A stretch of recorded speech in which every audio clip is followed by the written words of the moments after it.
I'm Lieutenant Todd Kelly with the Gainesville-Alachua County Drug Task Force, and I just wanted to talk a little bit today about synthetic drugs.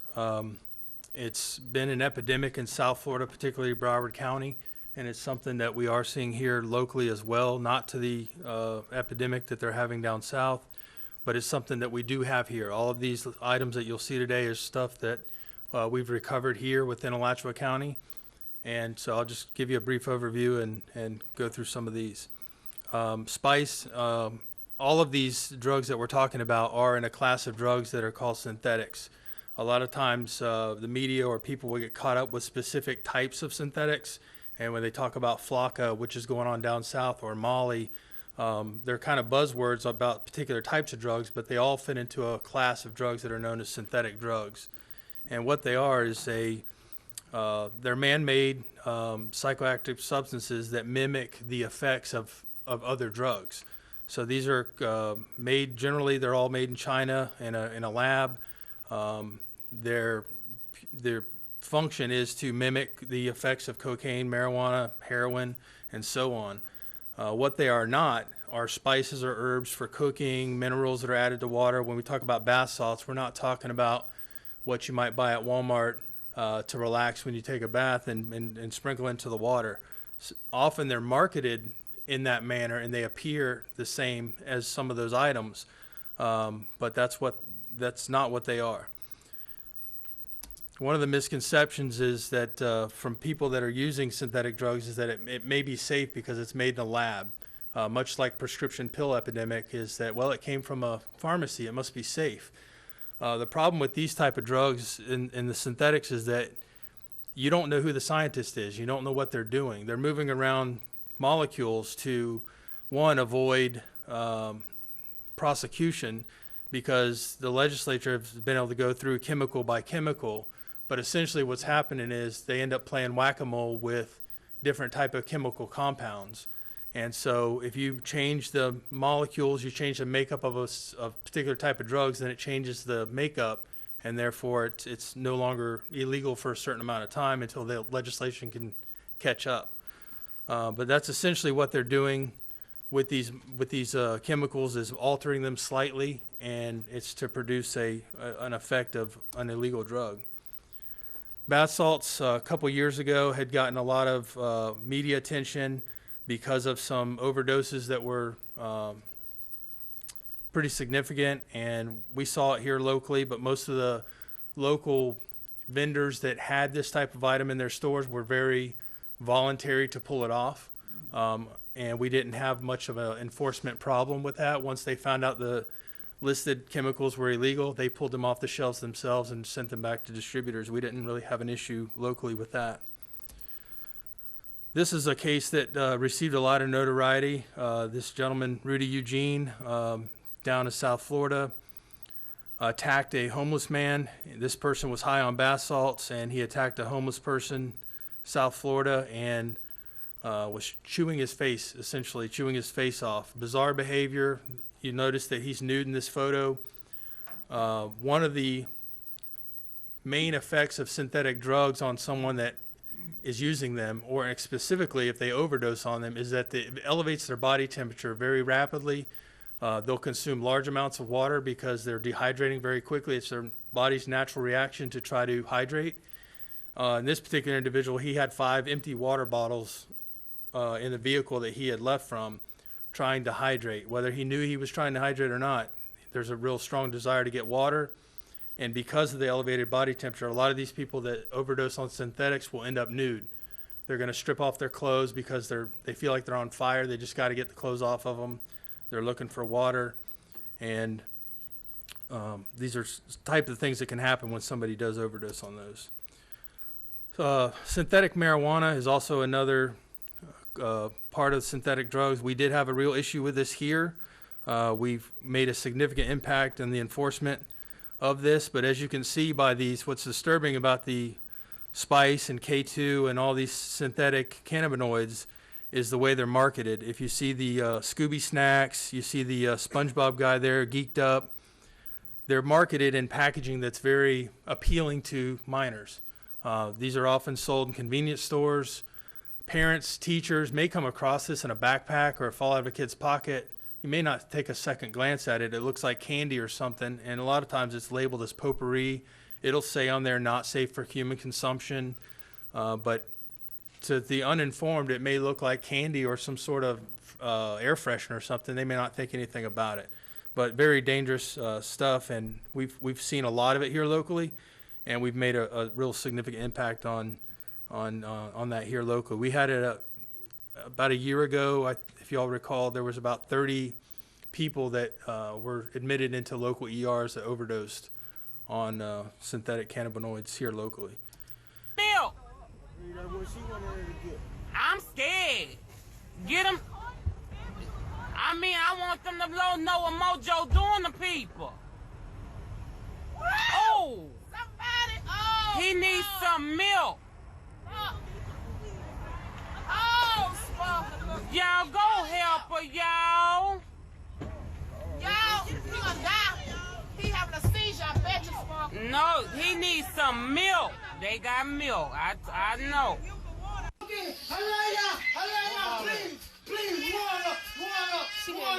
You'll notice he's chanting water, water, water. It's one of the symptoms of overdosing on a synthetic is that desire for water to cool yourself down. I love you, niece. Please stop. Hold up, please, y'all stop. Please, right now, stop, please. Please stop. I love y'all, please, just stop right now. So another synthetic that we see here locally and all across the country is seeing is resins of cannabis, what's called dabs, butter, or shatter. Essentially, you take the leftover cannabis, and there's a process which you can find on YouTube and all over the internet on how to extract it and condense it down to a honey or a butter type substance. It can be dried and shattered up, and then it's either sprinkled over other types of drugs. It can be smoked directly, and it can be also made into this honey oil, which is smoked through e-cigarettes. The real danger with this type of stuff is that the THC content is about 85% on some of this stuff. So if you have somebody that's a routine recreational marijuana user and they know how much they smoke of regular cannabis that they normally get, and then they decide to try honey oil, and they may think, I know how much I can handle, I know how much I can smoke, I've been smoking marijuana for years, I've never had an issue, or it's a first-time user that thinks, okay, marijuana is not the worst drug in the world, I'm going to try it, and they're smoking honey oil. They're getting 85% THC, and some of those first-time users and even long-time marijuana users, once they use something this concentrated and this dangerous, they'll go into an overdose type situation. Did you scrape? Did you? I mess with this new killer kush, bro. It's liquid. They call it bubbly. It's the new weed that just came out. Pure THC. Wanna hit it? Bro. See the color is right here. It's right in there. Is that Pepsi? Nigga, no, that's that new weed. Bro, That's that new what weed. is you looking at, man? That's that. Let me hit this, bro.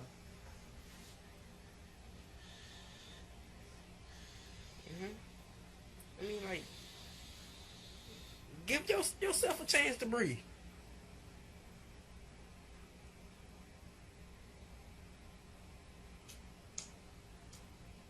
Is you drinking it? Hold on, man. Hey, hold on, man. Bro. Hold on, man. Hey, dude, chill, bro. Chill, man. Get off me, man. Hey, my hair on fire. hey, man. My hair on fire. Bro, you chill, man. That ain't nothing but a vapor. That ain't nothing My but a hair vapor. on fire. That ain't nothing but a vapor. Bro, that ain't nothing but a vapor. So as you can see, he starts saying, my hair's on fire, my hair's on fire. He's trying to pull his shirt off. It was like instantaneous. Body core temperatures just starting to skyrocket. And the important thing for law enforcement to know here is that we're going to receive calls like this from a family member, a friend, somebody nearby that says, hey, this guy's freaking out. He's tearing off his clothes. He says he's on fire. We get dispatched to that as maybe a mentally impaired person, that type of thing. The call that we're responding to is really not a law enforcement call per se, like a crime. I mean, it's a crime, obviously, if they're using a synthetic substance or a legal substance. We have to look at this as this is a medical emergency. When we respond to these calls, who cares about all these other issues? This guy needs medical attention, and that's the first priority. And so that's what we're trying to get out ahead of for our agency and locally, is to train our deputies and officers here locally. If you respond to something like this, this is a medical emergency. This guy needs help first. After that's done, then we can do all these other things. But the key component here is getting this person help. The thing with synthetics, and they come in such varieties, everybody says, well, what does it look like? What does ecstasy look like? What does Molly look like? How do I know if that's Flocka? They look a variety of ways. Obviously, you have pill forms, powders, some that looks like gravel, rock, all kinds of different appearances. The thing that's so appealing about synthetics with users is that if you can't get a hold of cocaine, you can get a hold of the synthetic. So you can still, if you have a fixation for smoking or injecting or snorting, all of these synthetics are available in that format. So synthetics kind of fit the niche for any user, depending on what their desire is. So it's very appealing to users. It's cheap. You don't necessarily have to go to a drug dealer to get it. It's not somebody you're meeting on a back alley and risking getting robbed, or the kind of the cliche things for a drug deal. This stuff's available on the internet. You can have it mailed to your house. UPS is always on time. FedEx is always on time. You're not meeting a drug dealer. There's no worry about getting ripped off.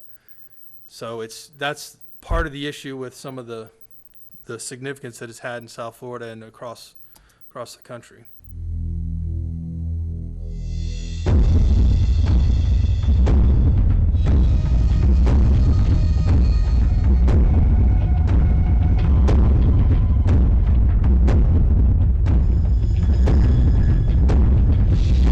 What is Flocka? This is Flocka. This is Flocka. And this is Flocka. Flocka is a new synthetic drug coming in from China. It promises good times, but delivers something else. As a naked Rudy Eugene ripped the flesh off the face of a homeless man, Ronald Popo, in the middle of the day last Saturday, bewildered drivers began calling 911. One of the Broward cities feeling the pain of drug users going for the cheap high that law enforcement calls $5 insanity. One of the key things about Flocka is that you can get it for just $5, which makes it easy to get. But this cheap high has the potential for a costly ending. Basically, the person believes that there's something going around them and happening to them that is totally disconnected from reality. It creates their own reality within their own brain, which is very, very dangerous. They perceive danger where there is no danger. It can be snorted, it could be injected, it could be ingested. It goes to the brain very quickly, and it blocks neurotransmission of the normal brain cell function. And what happens with that? All of a sudden, the brain is perceiving an external reality that doesn't exist. The person becomes insane. They become psychotic. They go absolutely crazy. Today, Flocka use is exploding everywhere. In Broward County, Florida alone, Flocka use has risen from 0 reported cases in 2013 to 190 in 2014 to 275 through May of 2015. If this is just one county, imagine what effect Flocka is having across the nation. And along with a higher use comes a higher threat and a higher toll. This is Flocka. This is Flocka. And this is Flocka. Don't use it. Don't use illegal street drugs, no matter how attractive or how inexpensive they are. They could be life-threatening, it could be dangerous, it could kill you. Now you know. Tell everyone.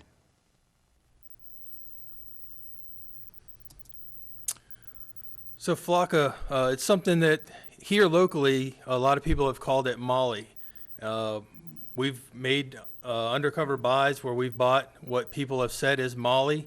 We sent it off to the lab, and as of about a month ago, we got results back from the lab, and it is Flocka.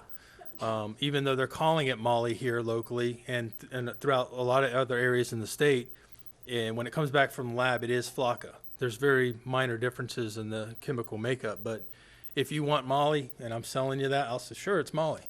The effects are very similar, so, but street names are Flock or Flocka. It's, Spanish for beauty or skinny. A lot of people are calling it gravel. We've seen some that actually looks like gravel you might have scraped up right off the road. These are the results from the drug labs throughout the state of Florida, and I'm not going to get way into this, and I know sometimes charts can be a little overwhelming trying to figure it all out, but essentially what you have here is in 2013, you can see the methylone was the results from all the labs throughout the state, very prevalent, which is just like MDMA. In 2014, you see the yellow is much smaller, and then you've got the black and the green. The green alpha PVP is what Flocka is, and then in 2015, the yellow is just a little thin line, and now Flocka and ethylone, which is a sister of Flocka but doesn't have a street name, that's what the labs are getting. So if you're submitting it, they're saying, on the street they're calling it Molly, labs confirming that it is Flocka. So it's kind of taken over throughout the state and also other areas of the country. I don't have a bunch of clips added in here. I was trying to keep this shorter, but we wonder how people get turned on to this stuff. Where do people hear about this stuff? And there's multiple music video clips. If you look at lyrics from a lot of music, it's integrated into the music very heavily. And there's songs that my daughter sings along with on the radio, on mainstream music radio, and she's singing along with it. I think nothing of it. It's kind of catchy. You look at the lyrics of it, and they're talking about doing Molly, and it's shocking because your little girl's singing it. She doesn't know what she's singing, but the lyrics are there, and it's really heavily integrated into our culture through music and obviously social media, which we all know kind of drives everything these days. But it's kind of just constantly there under the radar being talked about. Down in Broward County, things got really bad down there, and things continue to be really bad down there. They've had over 40 deaths this year alone from Flocka, and their ERs have been overwhelmed. And this isn't just affecting law enforcement. It's affecting the hospitals. It's affecting the jails. The jails down there are overwhelmed with the amount of hospital details that they're having to do. If somebody comes in that's been high on Flocka, they may go into an excited delirium hours or days after they've smoked Flocka or injected Flocka. So they're having these episodes inside of a facility, requiring them to be transported to a hospital. Officers are going to have to be with them in the hospital. So it's affecting their whole county. The budgets on some of the it's affecting everything. This is a PSA from Broward County. I'm Sheriff Scott Israel. In my 36 years in law enforcement, I've never seen a drug this dangerous. These are the facts about Flocka. It's cheap. It causes paranoia and hallucinations, fits of violence, and it kills. If you're offered it, don't take it. If you see someone on it, steer clear. Call 911. It's no joke. Flocka is a cheap high with very deadly consequences. So what happens when somebody overdoses on a synthetic, specifically Flocka? We talked about the body temperature rising, and the doctor on there talked a little bit about them going into a paranoia where they perceive that people are chasing them, they perceive that someone is after them, and that's reality to them. So when they're having one of these type of incidents, what's dangerous for law enforcement that respond to this is, what do you do with them? You get there, you want to get them medical attention, and that's the priority. As 1, 2, or 3 of you show up to help them get medical attention, their perception is that people are after them. So their response to you isn't, hey, I need some help. They're in this world of their own, and they may perceive law enforcement or anyone else that's around as enemies that are trying to get them. There's been people that have been interviewed after they've been on Flocka, and they talk about they thought everyone was trying to kill them. So their responses to somebody trying to console them or get them medical attention is often violent. and their strength is being described as superhuman and those type of things. Channel 5. A man running naked through traffic. Another armed and hallucinating on a Lake Worth roof. A mom accused of leaving her child alone by a busy road. Those have been top stories in recent months, all believed to have in common the newest street drug, Flocka. It's gone from obscurity to a daily problem for police. Tonight, dangerous drugs. They might look like candy or gummies, but they're actually full of a synthetic new drug. It's cheap, it's accessible, and in some parts of the country, including here in South Florida, it's becoming more popular than cocaine. We're talking about Flocka, a synthetic drug similar to ecstasy, but far more deadly. The community down in Broward County, there was a particular area in the community where this was a real issue.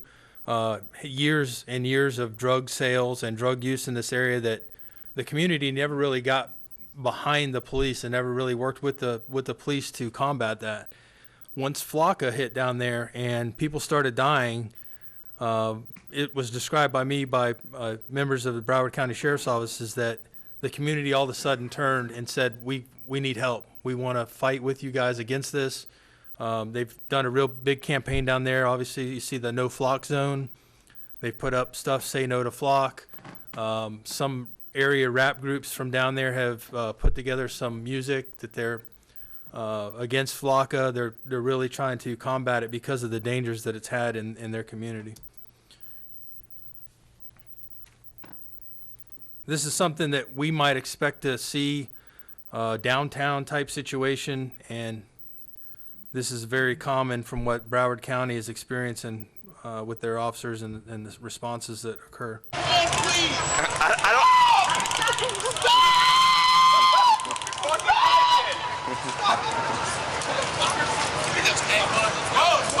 Jeez, man.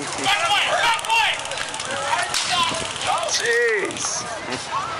This guy's like a ninja, man. Holy crap.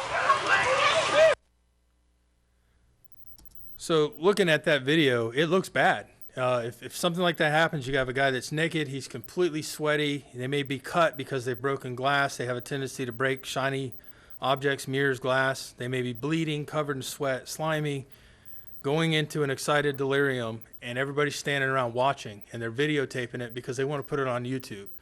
What they're asking the community, what we're asking the community, if you see something like this, don't sit there and video it so you can put it on YouTube. Call 911, get this guy some help. And then once law enforcement is there, the real dilemma is there, how do you deal with that? How do you deal with that type of situation? It's a medical emergency. It's not about charging somebody with a particular crime and that this person needs help or they're going to die. And so you have a lot of the community that will want to sit and watch this stuff, and law enforcement shows up. Everybody's looking at the badges going, well, what are you going to do with this guy? There's an expectation that you take action, and there's an expectation from us that we need to get this guy help. It can look bad. As you see right there, they're trying tasers. It's having no effect. They tried OC, it had no effect. Ultimately, you're going to end up with several people on top of somebody like this trying to restrain them so EMS can get them the medical attention they need. It's not a pretty sight. It's going to look horrible. And so what they've experienced down there and what they're preaching to other law enforcement throughout the country and the state is that traditional tactics in these type of situations aren't really effective. Sometimes they are, and that's what you hope for. But spraying somebody with OC that's in this excited delirium that's on these type of drugs may not have an effect. A baton strike, they may not even feel it because of the nature of the psychotic rage that they're in. You're lucky if you can get handcuffs on them because they're slippery, slimy, slipping all around. Tasers have been ineffective. They've had instances in South Florida where they have used lethal force on somebody, on multiple people. But the concern for law enforcement is these incidents are going to look really bad. You're going to have people piling on trying to get them restrained to get help because we want to get them medical attention.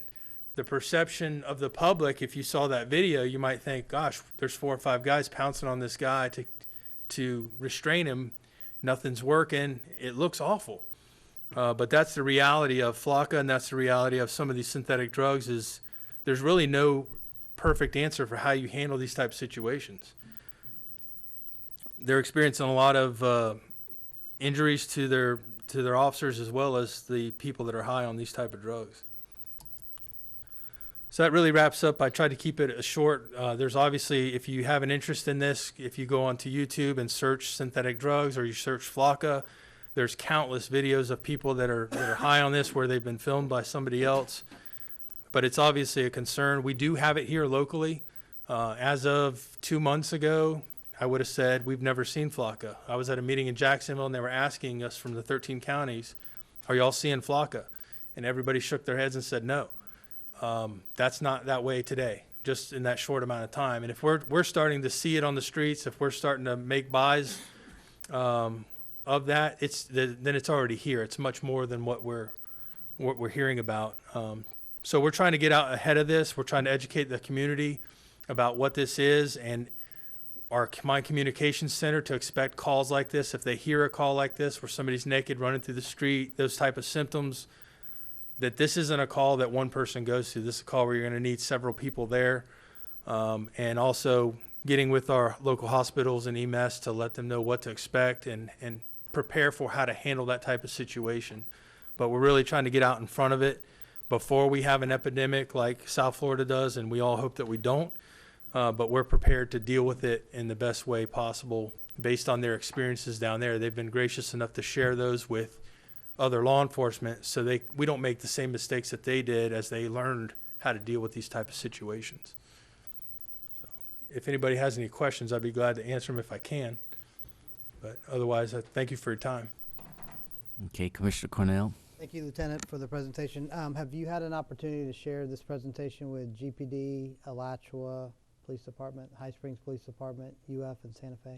We are in the process of doing that. We've had this presentation, a different version of this presentation with our command staff at the Alachua County Sheriff's Office, and then we will be presenting to the Black on Black Crimes Task Force next month, and then we also have plans to do the same with as many people as we can. I'll meet with one person one-on-one. I'll meet with 100 people if I can.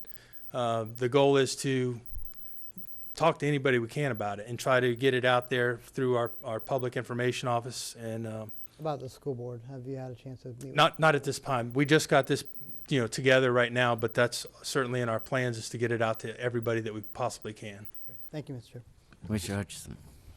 Thank you very much. That's a good report, and I thought your emphasis on the requirement for medical attention is right where you need to be on this, because this is a very difficult situation. I think one of the ways that our culture has failed in the war on drugs is there's obviously a reason why people are doing drugs, and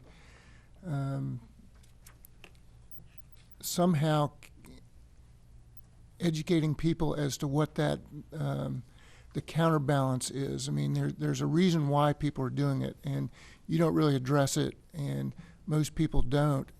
What we need to do is somehow, particularly when you're communicating with the folks who might be using it, is get them to understand what that trade-off is, because the trade-offs are terrible, and we threaten them with legal sanctions, but that seems to have very little effect. But the medical trauma and the long-term psychological damage, I think, is really the more potent threat, and somehow we have to do a better job with that. So I really appreciate this. I think what we should do is ask for this presentation, just clip it right out of this meeting and run it on Channel 12 as frequently as necessary, so that the community is aware of just some of the terminology and what they're seeing, and also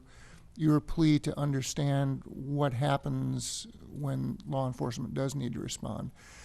My other concern is for our fire rescue folks, and that they fully understand what they're dealing with. One of the tools that is used quite a bit in wildlife capture that I don't really see in the in law enforcement are nets. Do you guys ever use big nets? No, it's something that it's been brought up before, but ultimately, even if you have a net over somebody and they're going through one of these psychotic rages or going through excited delirium, at some point you're going to have to be able to get your hands on them. EMS is going to have to get their hands on them to give them an injection of whatever particular drug it is that they need to lower their response. So at some point, somebody's got to get hands on somebody, so that ultimately, even if they're tangled up in a net, and then obviously that can create some other issues with positional asphyxiation and some of those other issues. So I think it's something that's being talked about, but the folks from South Florida that have had the most experience with dealing with these type of individuals, their highest success, which is not pretty, has been 4 or 5 people, each get an arm, each get a leg, and you got to get them down and get them restrained. But EMS is already either staged right there or on their way, so they immediately can start rendering some sort of medical attention rapidly. Because the alternative to when someone goes into this excited delirium phase of this, not everybody that uses a synthetic drug is going to go into excited delirium. But if you use too much and you don't, there's a very fine line between them being high on it and them overdosing on it. When they overdose, they go into this excited delirium. But once they go into that excited delirium cycle, the really 2 options are medical attention or death. There's really not a in-between where people go into excited delirium and then just kind of recover on their own.